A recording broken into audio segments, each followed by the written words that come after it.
Hello, and welcome to Akathisia Stories, a podcast co-production of MIST and Studio C Chicago.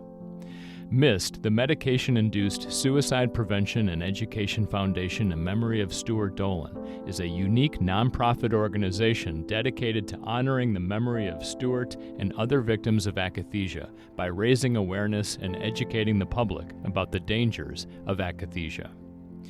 MIST aims to ensure that people suffering from akathisia's symptoms are accurately diagnosed so that needless deaths are prevented. The foundation advocates truth and disclosure, honesty in reporting, and legitimate drug trials. On this episode, we hear from two remarkable individuals who are at the forefront of a collaborative effort to raise awareness about the critical issues of mental health and polypharmacy challenges faced by our military personnel and veterans. Joining us are Wendy Dolin, the founder of MIST, and Mike Tellerino, the director of K9s for Veterans. Together, they are working to combat the devastating effects of medication-induced harm, polypharmacy, and akathisia-induced suicidality within our military community. Stay tuned for that interview. November is a month traditionally dedicated to honoring veterans in the United States and many countries around the world through various holidays. We're reminded of the incredible sacrifices and contributions of our service members. Today, we also turn our focus to the healthcare challenges that many of these brave individuals face upon returning home. Too many vets who seek therapeutic care to address normal yet difficult responses to trauma instead fall victim to akathisia and related polypharmacy harms. We're pleased to announce that MIST's latest public health video spotlights veterans and military personnel. Stay tuned until the end of this episode for an exclusive sneak peek clip from this impactful new video, which will be released in December. Wendy Dolin is a certified family therapist with a private practice in the Chicago area and an internationally recognized health and safety advocate. She founded the Medication-Induced Suicide Prevention and Education Foundation, MIST, following the 2010 death of her husband, Stuart, who died after suffering from an adverse drug effect called akathisia. MIST educates the public about akathisia in a wide variety of ways and is proud to be involved with advocacy groups such as the Consumers Union, the Safe Patient Project, and the National Center for Health Research. Dolin has been recognized by the International Society of Ethical Psychiatry and Psychology with its Humanitarian of the Year award. She holds a bachelor's in early childhood education from the University of Illinois and a master's in social work from Loyola University, Chicago. Michael Tellerino is a United States Army veteran, honorably discharged in 1971. Born and raised in Illinois, he now resides in Plainfield, Illinois. He is the CEO and founder of K9s for Veterans, a nonprofit organization headquartered in Plainfield.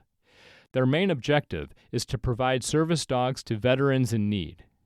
As part of that mission, they rescue dogs from high-risk kill shelters and provide them with extensive training.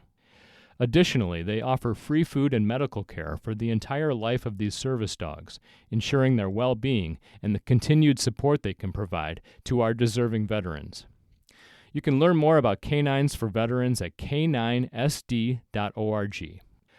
Michael is also the CEO and founder of the Forgotten Warrior Memorial, located within Shanahan State Park in Shanahan, Illinois.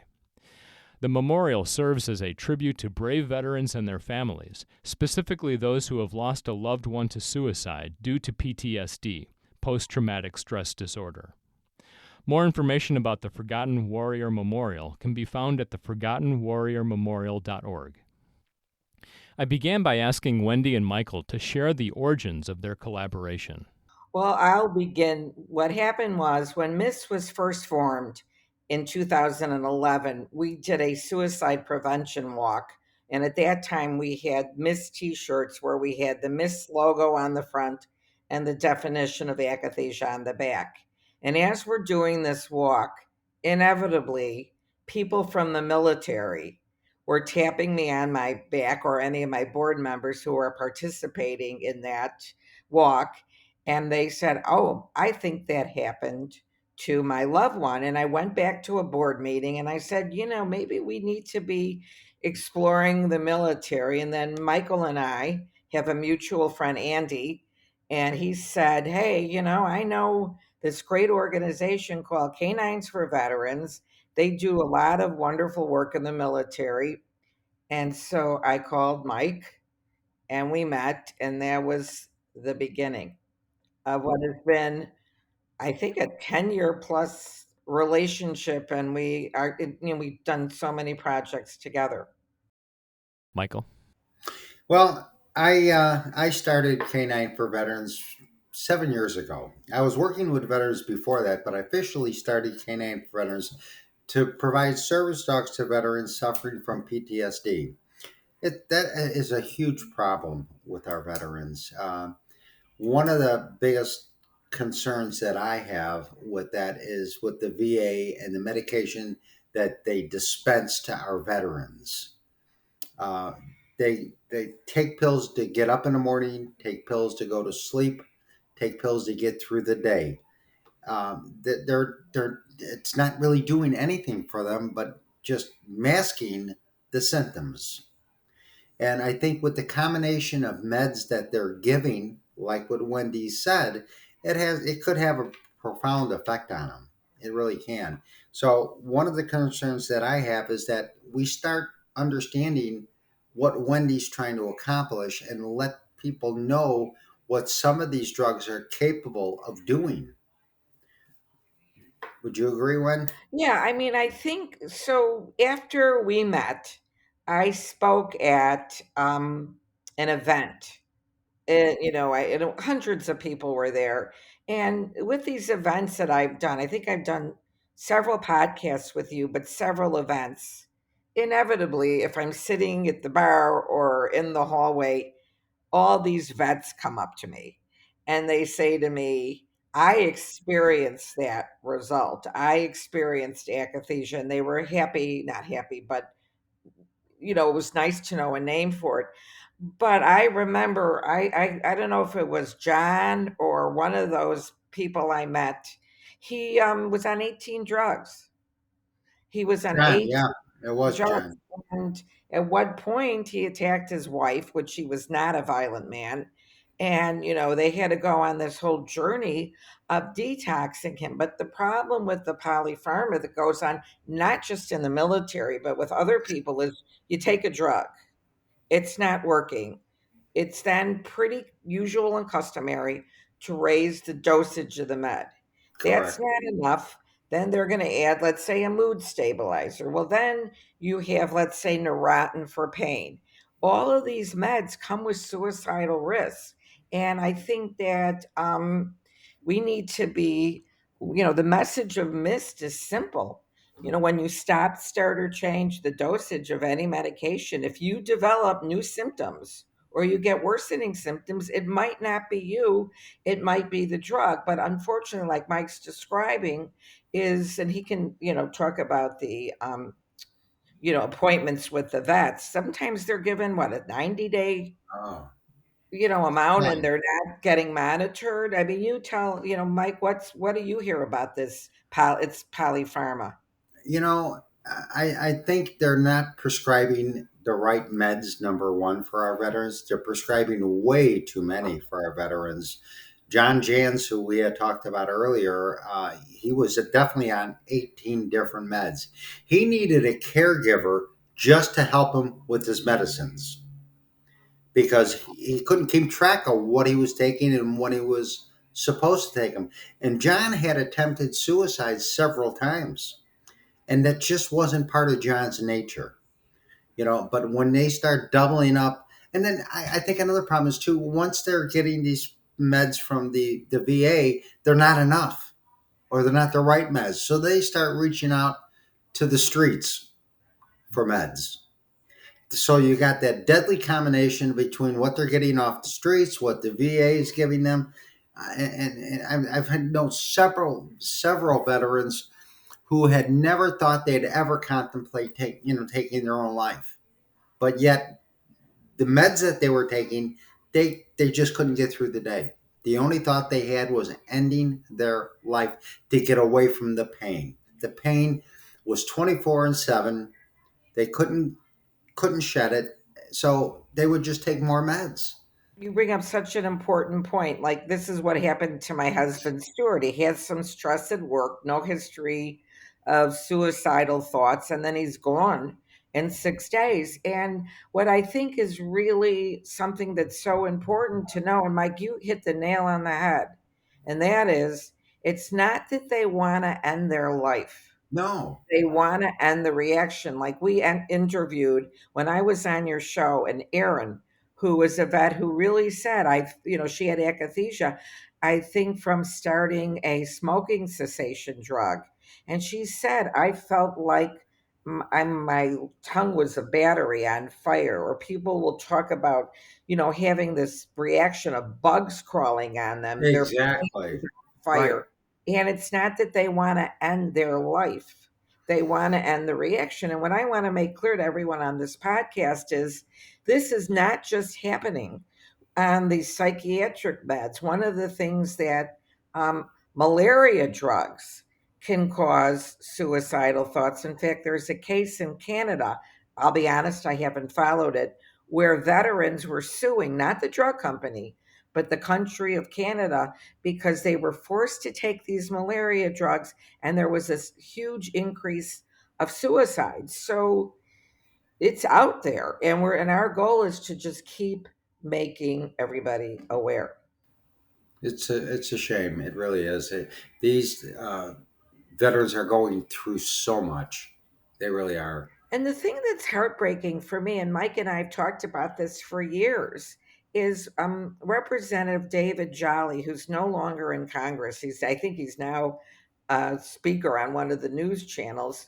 He had introduced two bills, HR 100 and HR 4640. One was, I think, 2016, one was 2019. And I just checked this morning, they've been still introduced. And with the way things are going right now in Washington, I'm sure this is not a priority. But to say these bills were to acknowledge the fact that veterans were killing themselves because of meds. And in Right. fact, the more recent bill, 4640, wanted to know which drugs they were on, do autopsies. So there is that understanding that these meds can cause suicide, but no one is changing their prescribing behavior. So I think it's up to people like Mist and K9s we share our information, we share our stories to try to make people aware of that.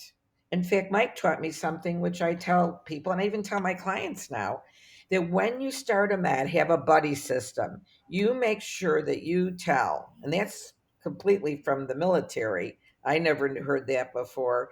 A buddy system that when you start drugs, a new drug or something, let someone Right. know in your life. Exactly. Exactly. And again, it's the awareness, what you're trying to do to raise the awareness so people understand the harmful effects that these meds have and what they're doing to our veterans. Like I said, John, he was on 18 meds a day. When he detoxed off of those meds, he was a completely different person. When he was on those meds, the 18 meds, he was a zombie. He really was. He didn't know where he was at, who he was talking to, what he was doing. After going through the detox and coming off those meds, the majority of them, he transformed to the John that I knew before that. So it plays an important role. It really does. Being aware of what you're taking. And thanks to what you're doing, we are raising awareness of that. Otherwise, it would just be the unseen. I mean, there's been a lot of discussion about PTSD, and obviously it's, of course, very, very real. But there's other ways to deal with it besides just with medication. There's a wonderful vet. Her name is Mary Vietin, Vietn. I don't know if I'm pronouncing it right. She has basically like a boot camp for people with PTSD, and she's had remarkable results. having service dogs, Mike. I mean, Oh, you yes. can tell me, you can you please share about the beauty of service dogs? They are an amazing asset to our veterans. One of the reasons John was able to get off those meds is because of the service dog. It really was. Uh, the service dogs, they when we're in the military, we have what we call a battle buddy. Someone who's always got our back. Someone who's always there to watch out for us. When our veterans come home, they don't have that buddy system anymore. They don't have. They really don't even have it. They're so used to being told what to do and when to do it. When they come home and they're suffering from PTSD, I give an example. I got a call from one of our mothers, wives of our veterans, and she said, "I just want to thank K9. I got my husband back." I said, "Well, explain." She says, "Well, my husband would get up in the morning, have a cup of coffee. He would sit in front of that TV 6, 12, 18 hours a day, was a shell of a person, didn't talk to me, didn't talk to our kids, wouldn't talk to our neighbors, nothing. Didn't leave the house, wouldn't even go to the mailbox.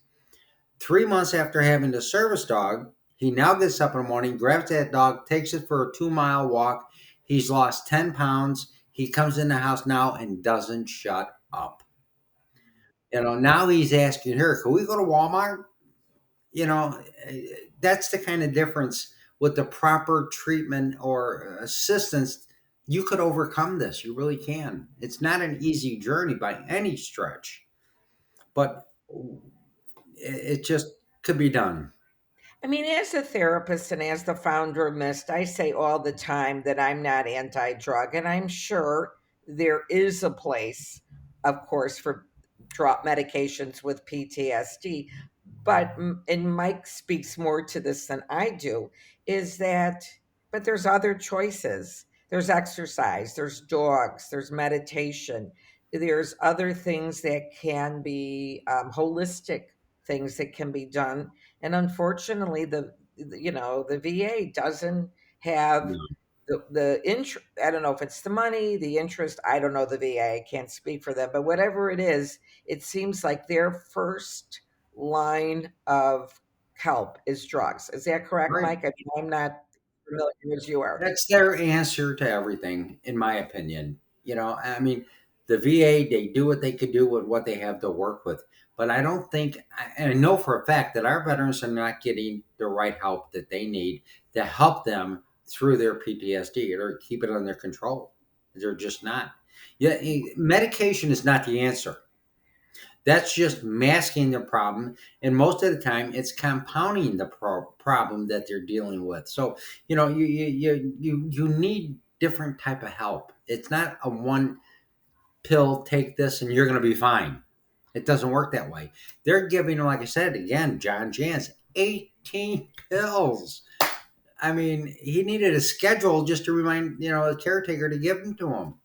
When I he mean, told me that, when I at that event I was at, I had never heard of that many. I mean, not that I'm a oh, doctor, but I'd never heard of I've got any veterans. human being taking that much medication. Have you heard of a similar? Have you heard other stories of this level, Mike? Yes, I have. And most of it is because they're not getting the psychological help that they need, the clinical help with a psychiatrist to help them work through this. Again, their answer is take this pill. You're going to be fine. Take this pill to wake up. To take this pill to get through the day. Take this pill to go to sleep at night. And if things get really bad, take this pill. What kind of answer is that for our veterans? And again, they're just masking the problems. It's a shame that that's the way they're treating our veterans. And fortunately, because of MIST, we're raising awareness to our veterans that, hey, maybe you need to be your own caregiver, or your own in charge of your own health. Take control of your health. If you find yourself going off the rail, you need, but for a veteran, it's hard to reach out for help. They're not taught that they need that they can do it all on their own. Hmm. So the first step in getting better, I always tell them, is asking for help, Hmm. or things will never get better. I mean, I've seen veterans lose everything because of the meds that they were on. They couldn't work, they couldn't function, they couldn't get along with their wives, their kids, and it just changed their entire personality. Well, Michael, can you address something that I found shocking? I wasn't able to go to your event for Mhm. warriors, soldiers that am, can you articulate for me that if you end your life by suicide, you can't be honored by the military? What's They will not put your name on any wall. No, that's my understanding, and I've researched that till I'm blue in the face. That's why we created the memorial in Shanahan. We have veterans that commit suicide, and the VA doesn't even want to acknowledge that. There's 22 plus veterans, and I say plus veterans a day committing suicide. We decided we had to do something, and I talked to you about it as well, that we needed to build something to honor these families. So we built a beautiful memorial in Shanahan State Park honoring our veterans who committed suicide because of their PTSD, because there's nothing for them, nothing at all. So we have a full blown ceremony, bagpipe player taps. We present the family with the flag. We do a blessing of the for the veterans and stuff like that.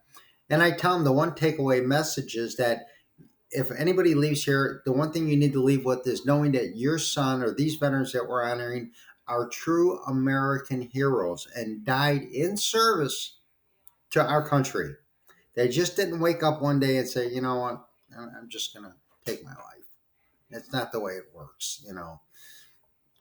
It's a shame.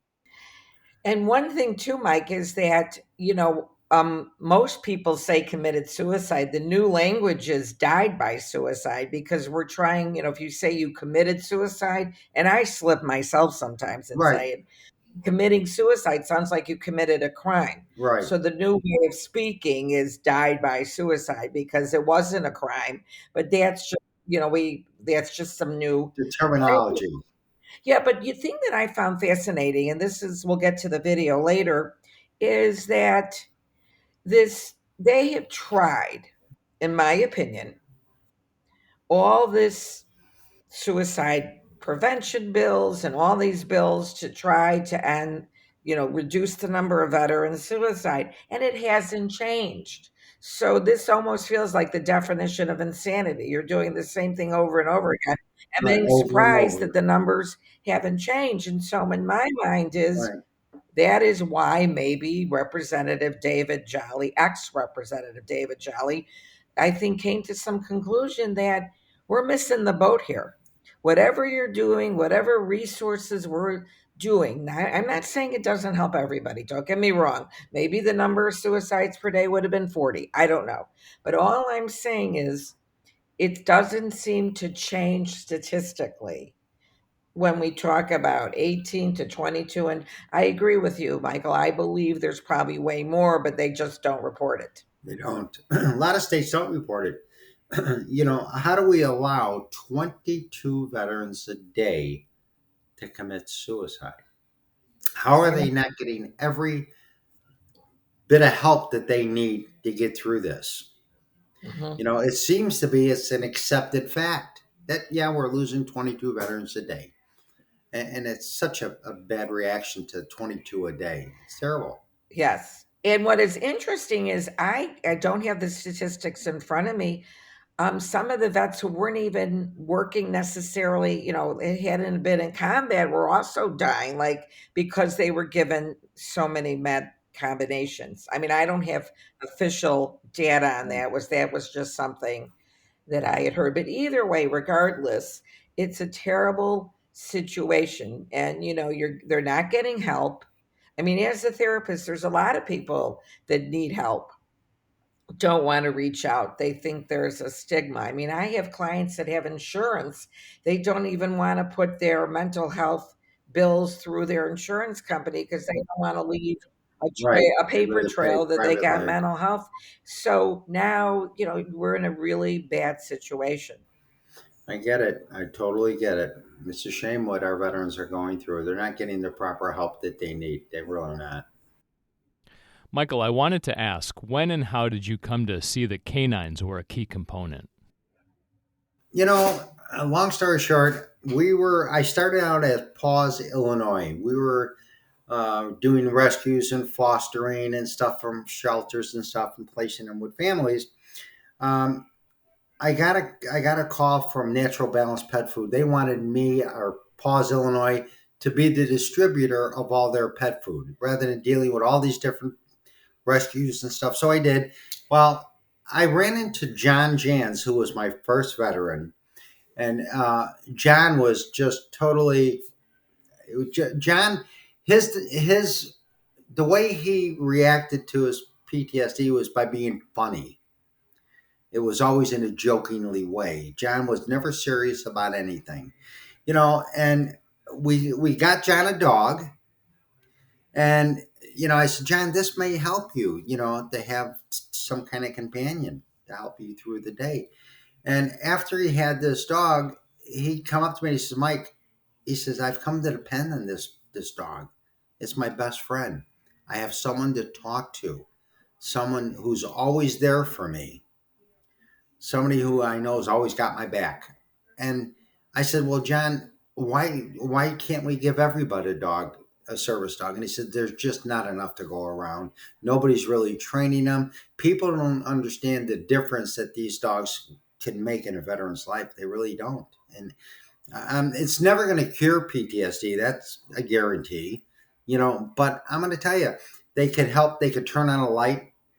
My girl Samantha, she could turn on a light for me. She can get my keys for me. I have a real issue with people getting too close into my space. And if I have Sam sitting at my side and you're come up to me and you're just a little too close for my liking, Sam will see me getting a little agitated and she'll come from my side, walk between us, and gently nudge that person away to open that space. If I have my back towards the room, Sam will face out so no one will come up and startle me. And those are all great things to help you get through the day. But the most important thing Sam does for me when I having a PTSD episode, I have the tendency of doing this with my hands. And I'm not even aware I'm doing it. Soon as Samantha sees me doing that, oh my God, she'll come up, she'll start barking at me, she'll start pawing me, she'll start licking my face. And what Sam is doing is telling me, you don't need to be what I commonly call the bad place. Come back to me. Everything is fine. You're safe. You got nothing to worry about here. And it works. I mean, it really works. These dogs are a true gift to our veterans. They really are. And the training that we put into them, I mean, it's worth every hour that we put into these dogs because they are true heroes to our veterans.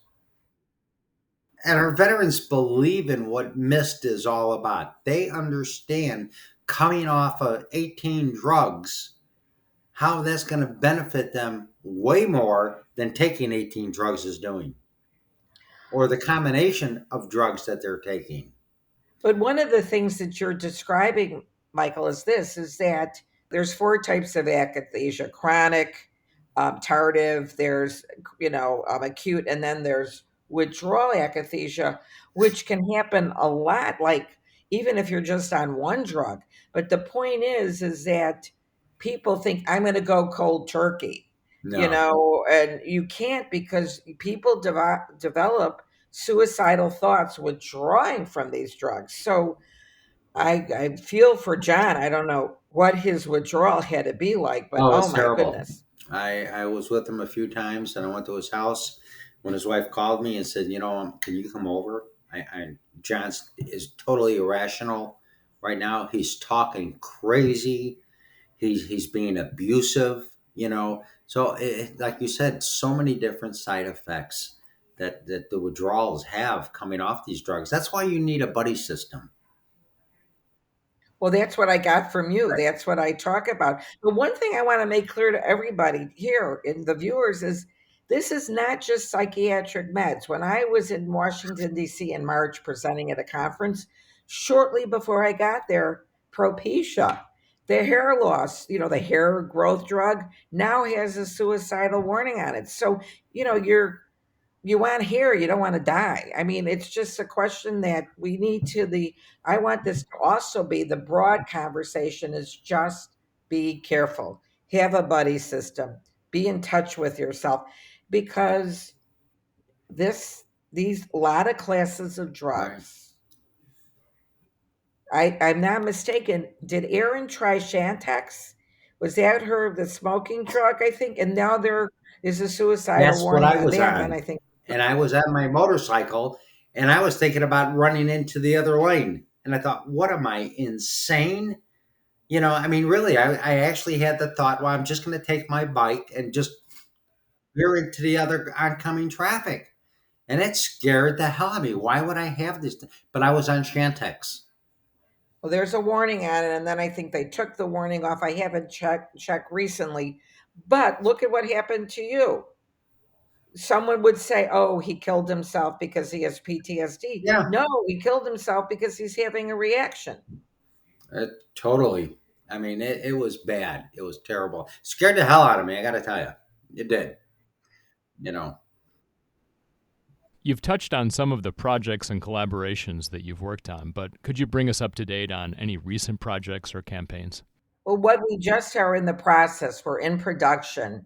We have done 4 other videos that have over 1 million views, all 4 of them. So we're really proud of that work. And we just decided to do a project with canines. And what it is we interviewed vets to their stories regarding akathisia. And our team that puts together our normal videos is going to be doing one which is going to be Akathisia, the military, and just really talk about the statistic of suicide, talk about people's reactions and what they experience. So we're hoping November is Veterans Awareness Month, Veterans Day. We're hoping to get that out in November. But what we also do is, thanks to our many, many, many donators, we try to do projects actually all over the world. Our most recent project was in Ireland. We put posters all over, Ireland and Belfast, and then we did wrap around buses in Salt Lake City, Utah, because there's a high degree of fentanyl use there. We're now doing, we have a course online for social workers who need credits. We're now doing a course for doctors. And we're now looking into another project, which we just recently talked about, is possibly putting up some of our billboards near bases in either North Carolina or, that area in Maryland to just kind of raise awareness of akathisia.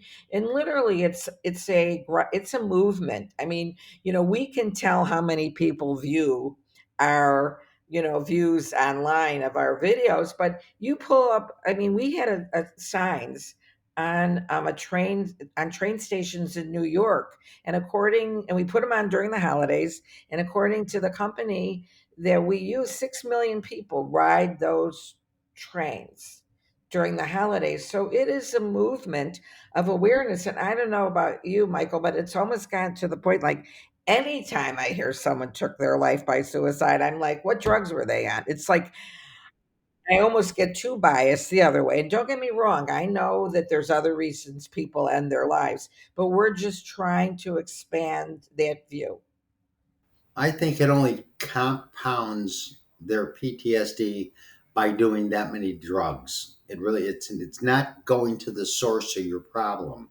It's just masking. I mean, and that's just my opinion, but it's just masking your issue that they're having. It's not doing anything to really correct. Wendy, all I can say is working with you has been a blessing.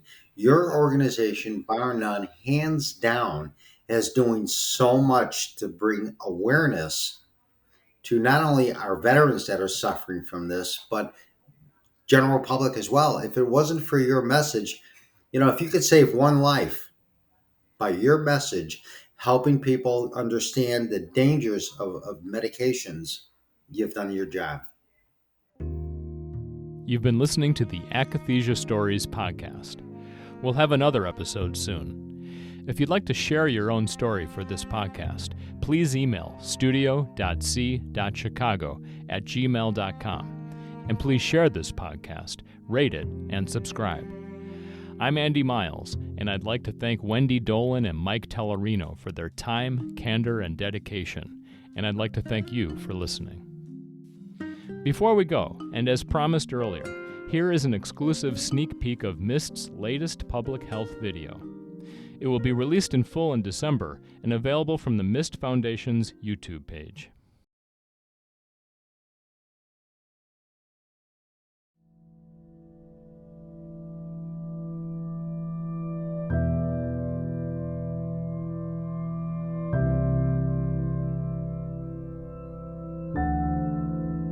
"16 U.S. veterans die by suicide every day. But despite the stereotypes, many of these avoidable deaths are not caused by post-traumatic stress or serving in combat. They are adverse drug events. In an overburdened system, veterans who seek talk therapy are often just stuck on wait lists and given prescription drugs. Drugs that can cause serious adverse effects, including a condition called akathisia. For some veterans, the real war begins when they get home.